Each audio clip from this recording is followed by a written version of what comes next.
Bienvenidos, mi nombre es Nayib Elena León Aroche y el día de hoy vamos a hablar sobre jurisprudencia. Vamos a hablar sobre qué es la jurisprudencia. En el primer concepto tenemos a Francesco Carneluti. Habla sobre la ciencia de la interpretación de las leyes y la aplicación de los principios de justicia. El segundo es Eduardo García Maínez sobre una manifestación fundamental del derecho que habla sobre aclarar las leyes que ya existen y modificarlas para la sociedad.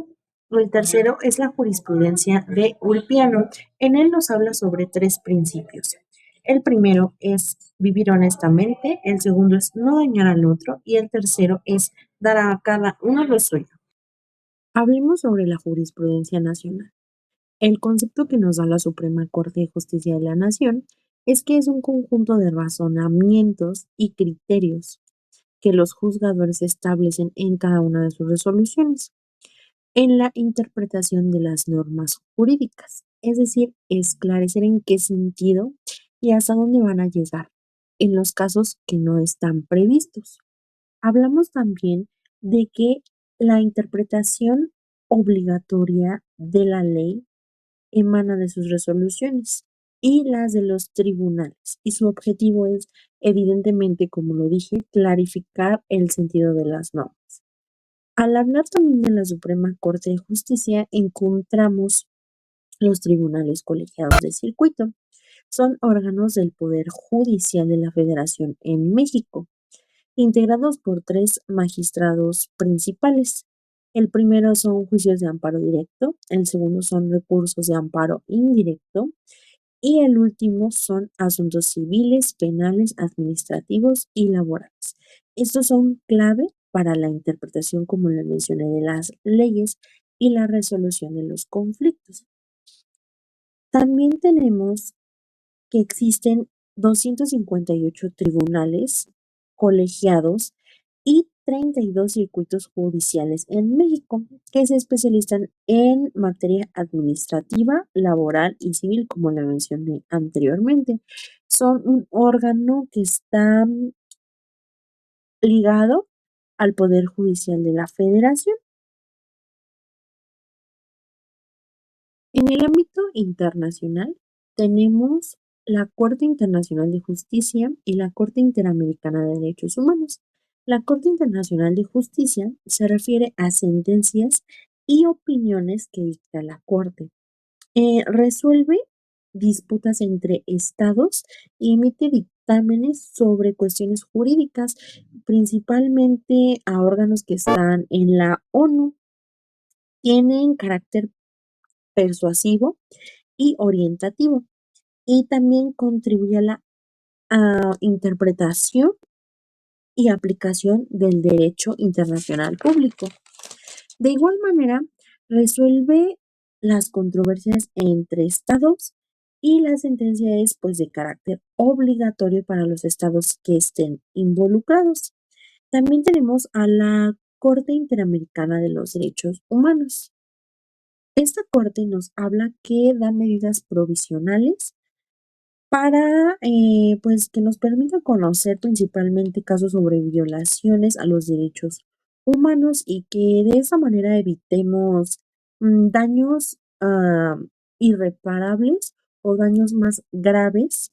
Y esto es en cuestiones urgentes, ¿no? De carácter que nos compete a todos en situaciones urgentes para, pues, ahora sí que evitar que más personas sean vulnerados sus derechos humanos. Recordemos que los derechos humanos son derechos inherentes a todos los seres humanos sin distinción absoluta. Bueno, ¿y qué busca la jurisprudencia? Busca la interpretación de las normas y que esas se apliquen de manera uniforme en todo el país, o en este caso, pues en todo el mundo, y proporciona seguridad principal a las personas y a la sociedad, porque establece criterios claros y obligatorios para la resolución de conflictos. En este concepto, de igual manera, dice el sentido y alcance de las leyes para la aplicación y para resolver controversias de manera igualitaria. Bueno, ¿y qué busca la jurisprudencia? Busca la interpretación de las normas y que éstas se apliquen de manera uniforme, en todo el país. Al referirnos a la jurisprudencia nacional e internacional, podemos decir que ambas son fuentes del derecho, ¿sí? Sin embargo, la jurisprudencia nacional se encuentra pues en el país, mientras la internacional habla sobre los derechos humanos y pues evidentemente se encuentra en el mundo en general. Actúa como una guía y va más allá de las fronteras. Para dejar un poco más claro qué es lo que hace la Corte Interamericana de los Derechos Humanos, vamos a analizar dos casos. En estos vamos a ver cuáles son las sentencias que se le dictó a México por vulnerar a personas que habitan en ella. El primer caso que tenemos es el caso del campo algodonero. Esto ocurrió en Chihuahua. Ocurrió el 6 de noviembre del 2001. En este lugar encontraron a tres mujeres privadas de la vida y sus nombres son Claudia González, Esmeralda Herrera y Laura Berenice. Esto, como le mencioné, fue en Ciudad Juárez, Chihuahua. Fueron privadas de la vida y aquí la Corte Interamericana demandó a México como responsable por violar derechos humanos y violaciones en el caso del campo algodonero. Demandó principalmente por la violencia de género y la discriminación con perspectiva de género para niños y mujeres. Este fue un caso muy lamentable y que realmente nos dice cómo es que en esta sociedad, aún en la actualidad, pues las mujeres y los niños corren mucho peligro. Vamos a ver el siguiente caso. En el siguiente caso vamos a hablar sobre la desaparición forzada de Rosendo Radilla Pacheco. Él fue presidente municipal en Atoyac aproximadamente en el año de 1955. Su principal labor era promover la autonomía y el reparto equitativo agrario. Lo que pasó con él es que el 25 de agosto de 1974 viajaba con uno de sus hijos en un camión con rumbo a Guerrero. Desafortunadamente fue retenido em, por militares. Se dice que fue llevado a un campo, bueno, a un cuarto, perdón, un cuartel militar donde fue visto por última vez. Y esto nos habla sobre la violencia que hubo en el pueblo de parte de los militares. El 23 de noviembre del 2009, pues pasó mucho tiempo, pero la Corte Interamericana de los Derechos Humanos emitió otra sentencia a México por desaparición forzada. Esta sentencia impulsó, perdón, a la Suprema Corte de Justicia para que reformara la Constitución y diera un poco de más prioridad a los derechos humanos.